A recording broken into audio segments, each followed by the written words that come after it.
Next we move to health sciences, and our second speaker, Viythia Katharesan, is going to present her talk, The Young and the Bold Are Not the Same as the Golden Old.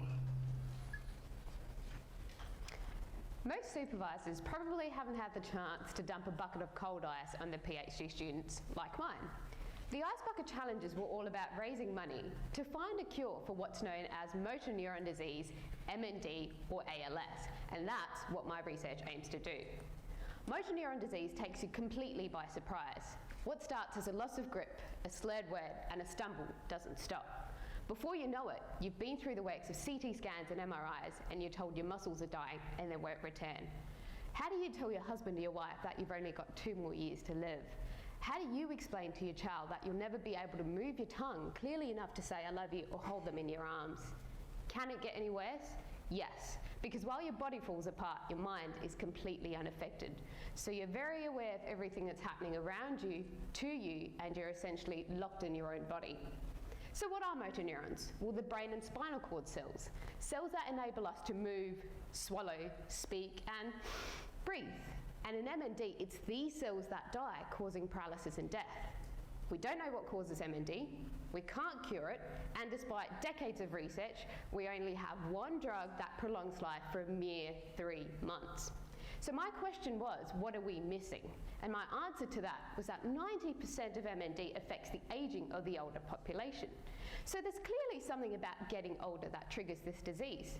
So should we be all that surprised that treatments haven't worked in MND? Because when you take a step back and you have a look at these treatments, they've all been developed in young brain cells for a disease that affects old brain cells. Young versus old. See the gap?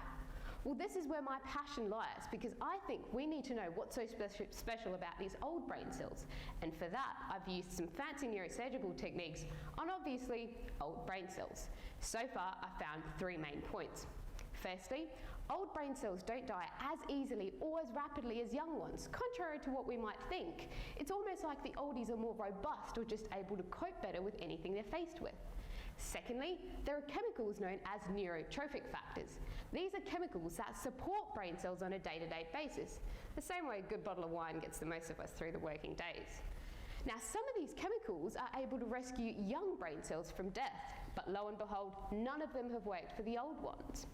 Thirdly, old brain cells are sitting in an inflamed environment, so they're surrounded by a soup of all of these other cells that can control and influence whether they live or die.